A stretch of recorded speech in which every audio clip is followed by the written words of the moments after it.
Let's make this the year we give our kids tools to succeed in school by working with their natural learning style and feeding their curiosity. IXL makes that so much easier. IXL is an online learning program that enriches your homeschool curriculum from K to 12. With IXL, your child can explore any topic in any grade level, and no matter your child's learning style or knowledge level, IXL has video tutorials and learning games to guide your child in the way they learn best while meeting them at their level. Kids love IXL's positive feedback, and parents love knowing specific skills that need work. Make an impact on your child's learning. Get IXL now. Calm Parenting Podcast listeners get an exclusive 20% off an IXL membership when you sign up today at IXL.com/Kirk. Visit IXL.com/Kirk to get the most effective learning program at the best price. So it's kind of funny to me that Casey's friends listen to the podcast and give me ideas. They all love Cozy Earth, and one couple had a great New Year's idea. They said our home is often messy because we have two young kids. So we decided to make our bedroom like a resort so it's an escape for us. They went to CozyEarth.com, they use code CALM because they all know that one, to get 20% off the new Baja bedding set. They said it's like a resort-inspired haven at home. They already have the Cozy Earth luxuriously soft bamboo sheets that come with a 10-year warranty and a 100-night sleep guarantee. Mrs. Calm and I decided to make a fresh start in the new year with Cozy Earth Luxe Bath Towels. They are super soft and absorbent. Again, it makes you feel like you're being pampered at a resort. Start the new year off right. Give yourself the luxury you deserve. Head to CozyEarth.com. Use my code CALM for up to 20% off. That's CozyEarth.com, code CALM. So, if you have a strong-willed child, you are going to wrestle with these questions. Are we letting this child get away with misbehavior? Are we being too soft? What if we don't address this? What message does that send to the other kids? If we took a tougher approach, like our family insists we should, would our strong willed child still be acting out this way? What are we doing wrong here? And you will likely struggle to be on the same page with your spouse. See, if you're too tough and stern, your kids will shut down or fight you harder. But if you're too sweet and cautious or lenient, then they'll probably walk all over you. They'll like you, but not respect you. So, how can we get our kids to listen while building a close connection? How do we handle these kids with such big emotions without letting them get away with things? That is what we're going to discuss on today's episode of the Calm Parenting Podcast. So, welcome. This is Kirk Martin, founder of Celebrate Calm. You can find us at celebratecalm.com. Look, the compliant, easygoing child, they will respond naturally to kind of anything. They like pleasing others and doing what they're told. So any form of discipline works well with them. They don't even need it much. You kind of just look at them and they'll apologize. I'm sorry, mommy and daddy, and they'll make a different choice. But you have at least one strong-willed child, and it's going to be messy. You are going to constantly second guess yourself. You are going to wrestle with these questions, and that's healthy. It means you're finding the boundaries that work for you. You're even reparenting yourself, breaking those generational patterns that kind of held you back. Our strong-willed kids are awesome because they force you to look yourself in the mirror, deal with your own issues, question your old assumptions. Think about this. When you ask your strong-willed child to do something, they will frequently ask why. And I promise 90% of the time, they aren't being rebellious or difficult, but you will think they are. They're usually just looking for context, the bigger picture, because they're strategic thinkers, and that's smart. But see, you never asked why as a child. You just did as you were told. So are you being too lenient with your kids?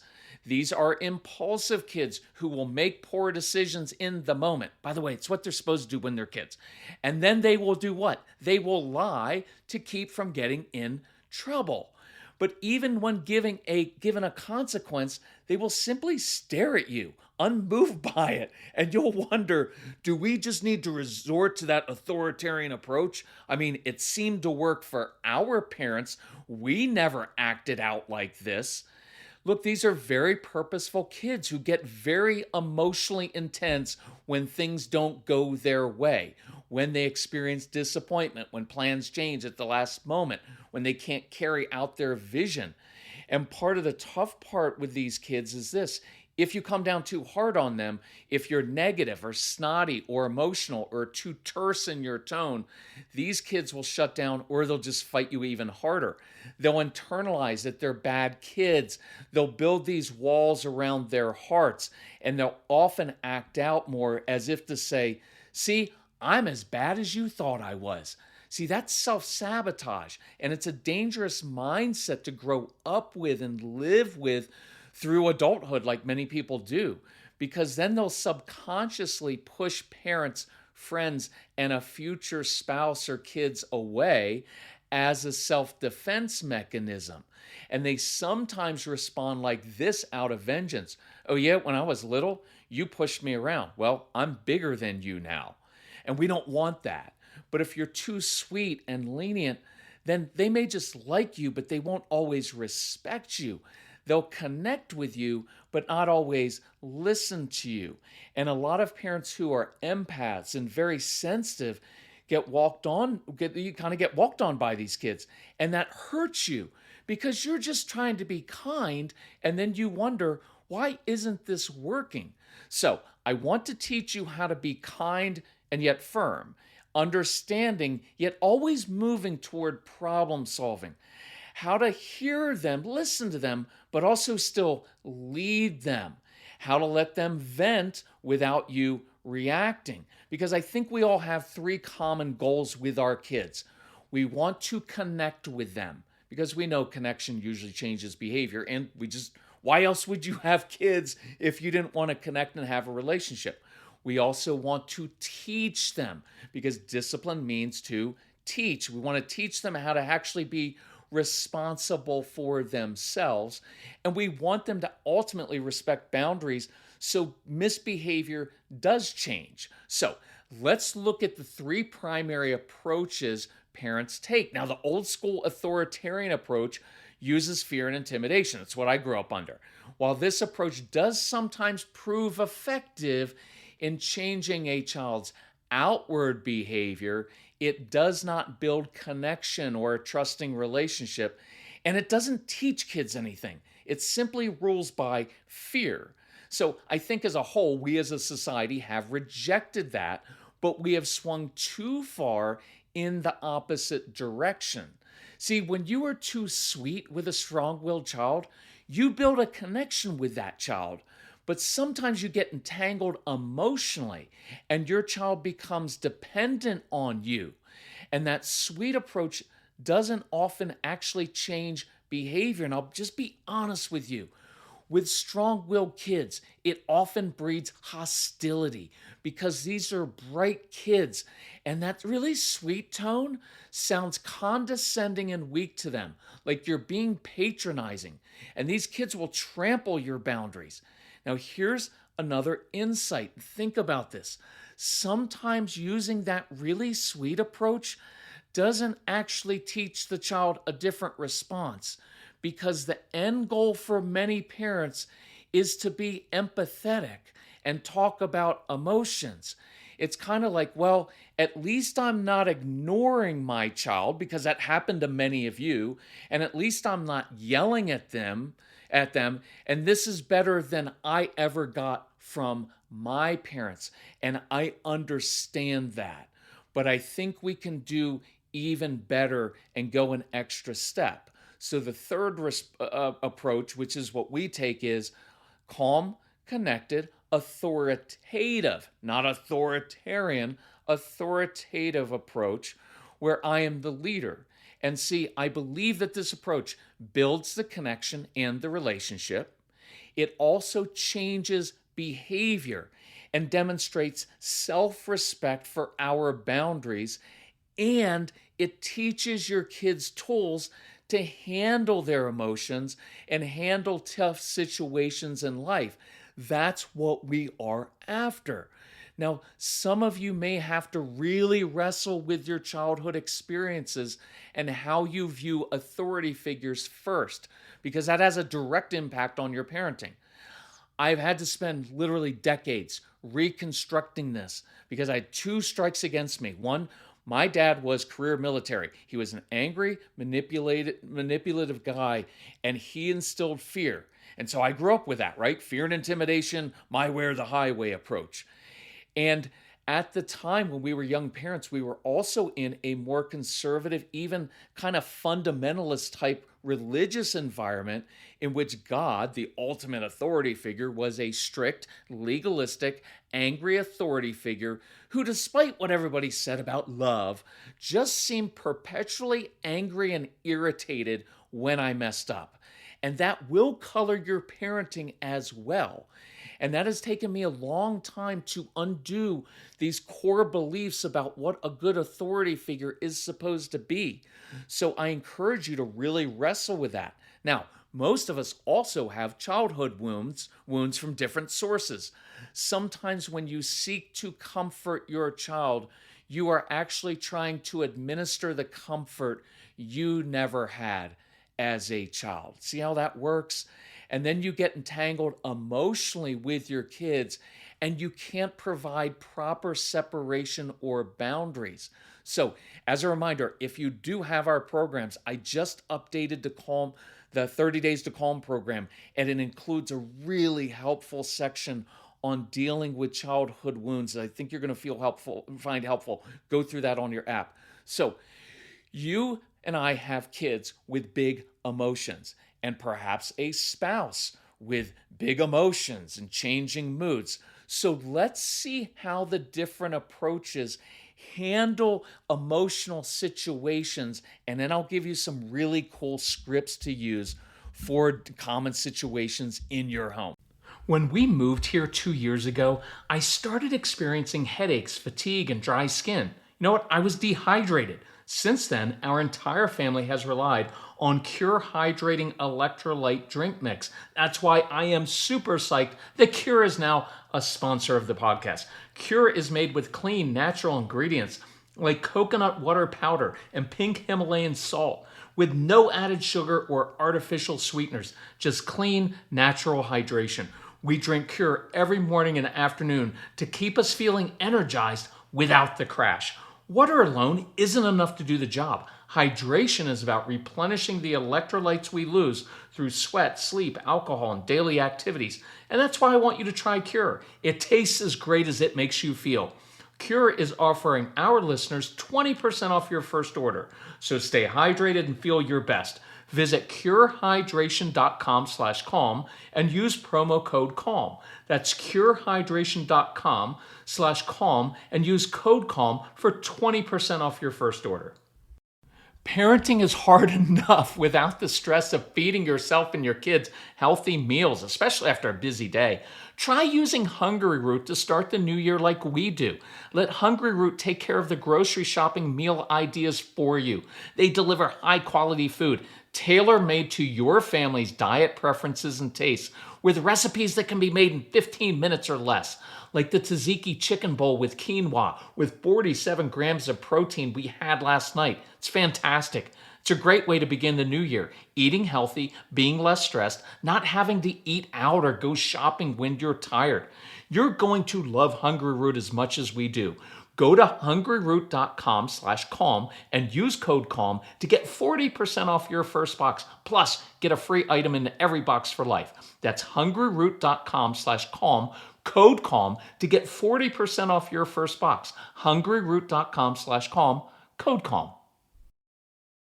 One of the most frustrating parts of life is when you're busy with your kids and you need to shop for stuff around the house, and then you end up making those endless treks to multiple stores. You're battling traffic, you park, you walk in, and then you leave empty-handed. It's draining. That's one of the reasons we love WAYFAIR.com. We can find anything and everything for our home at WAYFAIR. From functional essentials like beds, sofas, door hardware, and kitchen faucets, to decor, rugs, and outdoor furniture. It's all in one place with great prices that fit any budget and fast free shipping. This past weekend, we happily ordered bathroom fixtures, a new lamp for my office, a mixer and spice rack, for the kitchen from Wayfair without having to waste gas and hours shopping at different stores. So get organized, refreshed, and back on track this new year for way less. Head to wayfair.com right now to shop all things home. That's WAYFAIR.com. Wayfair, every style, every home.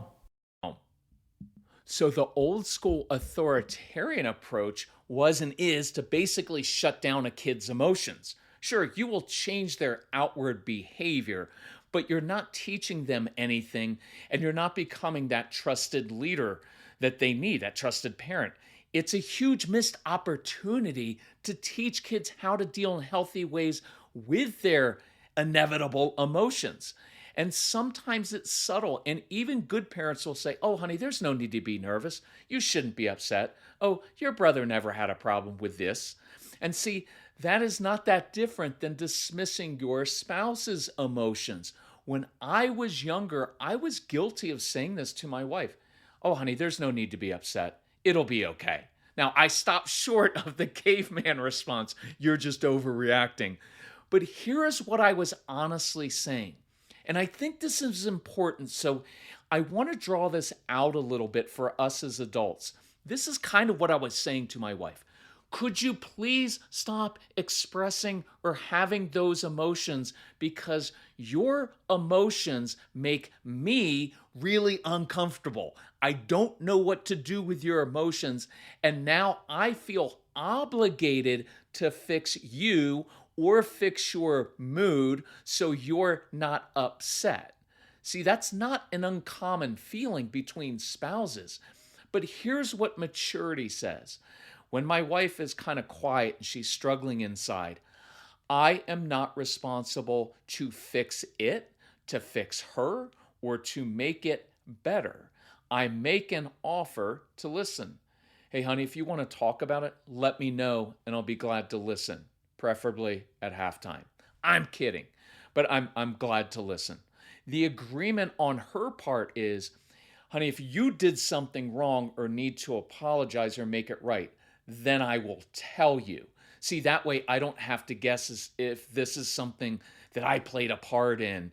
I just let it, that way I can distinguish, like, okay, she's just struggling with something. So I go about my day and I give her space to process without following her around and trying to fix it. See how we do that with our kids oftentimes? We walk around and we think, "Well, I need to fix that mood right away." And then we end up making it worse. And I will tell you, it is really uncomfortable. It is fascinating how often it comes back to being about me and how I feel about her moods and emotions. I selfishly want to scream, "Could you please just process this and get back to being in a better mood so I can enjoy my day and be in a better mood?" It's hard. I can tell you that with practice, you can get better at this so you can enjoy your day, be available to your spouse and kids, but not have to change their moods. It is very liberating for everyone, because if you're just walking around trying to fix your kids or your spouse's moods, it will make it worse. Everybody will be upset. Now, sometimes the tough approach that we took, right, that kind of authoritarian approach that I hear people, a lot of guys are like, "Well, that old school approach, it used to work well back in the day." Sometimes that is just a counter reaction to the overly sweet or accommodating response to emotions that sometimes allows kids to express whatever they want with no limits or boundaries, as if it's okay to lash out and call your parents names just because you're upset. And this is where I do think we go a little too far with handling our kids' emotions now. Sometimes parents get stuck saying, "Honey, do you want to identify your emotions?" And we talk endlessly about their emotions and how they're feeling. But we often get entangled and caught up in their emotions and never really lead them to deal with the emotions. We don't lead them through it. So it's as if just identifying and talking about emotions is the end goal. Like, "See, I did it. I was empathetic and listened, and don't we all feel better?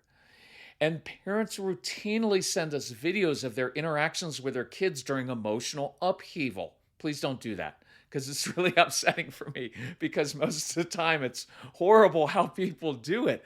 And much of the time, there is a parent trying too hard to be understanding with a child, and they go on and on and on about like, well, honey, how does that feel? And how's that feeling? And I'm watching the child. I'm like, the child just really wants the parent to shut up and please just give me some space or lead me and show me a different way. I hope that doesn't offend you, because I'm not meaning to be offensive, because I understand your heart and your intention is to be loving and compassionate towards your child and to treat your kids and maybe in ways that you were never treated. But what I want you to know is that will backfire with the strong-willed child. See, your more compliant, less emotionally intense kids may find this talk about emotions soothing and helpful. So by all means, do that. But I can tell you that your strong-willed child will find this kind of talk irritating and not helpful. What they're often screaming inside is, I know what my emotions are right now. It's not that hard, duh. My frustration at not being able to do this the way I pictured doing it makes me feel helpless and like a failure. These changes in plans make me feel out of control, and that's why I want to seek and assert control. My anxiety, the unknowns over this new activity make me feel nervous and unsettled and not confident. So what do I do with these emotions? See, does that make sense? It's not just like, well, let's just talk about it. Let's identify. It's like, no, I need a leader. I need someone in my home who's been through this before to come in and help lead me through this. And remember our steps in calming kids with big emotions. Our first step is not to try to get them to calm down. And remember that talking a lot when people are upset tends to make them more upset, because it's really hard to process language when you are very emotional. And so our first step is to give them something they are in control of. Remember that phrase, motion changes emotion. Sometimes a movement or a physical activity actually helps them calm down. And we use that non-emotional, matter-of-fact tone that says, I'm not moved by this. I know what you're going through. I've seen this before, done it. When your world is out of control, mine's not. I can handle anything that comes my way. We also validate with intensity. We avoid eye contact. So I want to give you a real life example that just happened in our home with me about 2 hours ago. So I already recorded this podcast earlier, and for some reason, it didn't save on my laptop. So I lost everything I had recorded, and it was a really good take, and I was really frustrated. Look, I'm an intense type A driven jerk by nature. And so my response was not, oh, well, darn it. I guess this gives me an opportunity to do it even better next time. I'm so grateful for this chance. That was not my initial response. There was some swearing and grunting. And so if my family had just said, oh, it's not a big deal, you're really good at this, just record it again, well, see, that's dismissive. And my response inside would have been like, oh yeah, well, go, you know what, right? You don't get it. But I also don't want them to say, oh, honey, I can see you're so upset right now. Do you want to discuss your feelings with me? No, I really effing don't. Right? Like in that moment, I don't. Now, thankfully, my family and Mrs. Calm, they actually listened to our podcast. So she said, well, that stinks. She said something else. But she said, that stinks. I hate when that recording app is so unreliable. Now, does she really? No. But she knows it would be foolish to ask, well, did you actually hit the record button? Right? Because that would have made me furious. or she knew not to say to point out how good that app actually is. So she validated what I was feeling with intensity. Yeah, that stinks. See, I love doing that with kids, short and sweet. Then she gave me some space to process without trying to fix the situation or my mood. Because in that situation, I needed a little time to process because I put a lot of, I'm not saying this in a whatever way, but I do put a lot of time and effort into these because I want them to be helpful, and I respect your time. So I needed to process a little bit. But then a few minutes later, she casually and evenly said, hey, if you get a chance sometime today, we could use some more kindling and firewood split. And I was like, she just calmed me. Well done. So watch how cool this is. I was really frustrated, but she didn't dismiss it or try to make me feel all better with a sweet tone. She validated with intensity and then casually gave me another mission to focus on. Splitting wood is incredibly helpful for dealing with frustration and disappointment.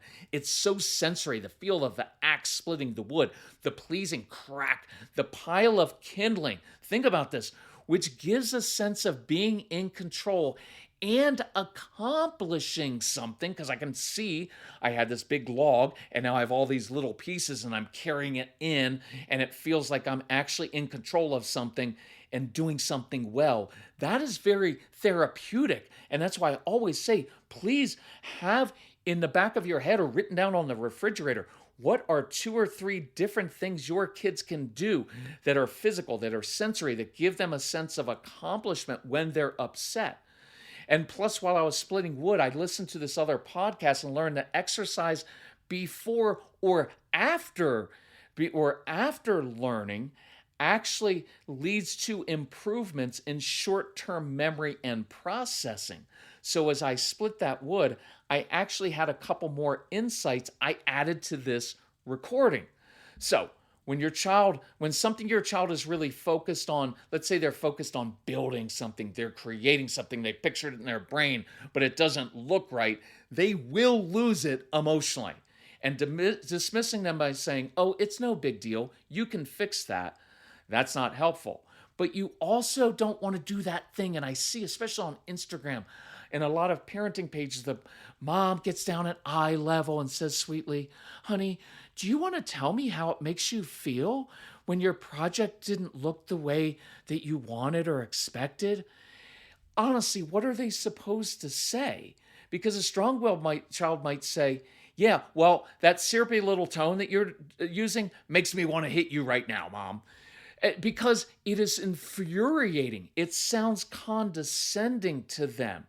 So instead, I'd rather you walk into the room and say, oh man, I'd be really angry if I put that much effort into a project and it didn't turn out the way I wanted it to.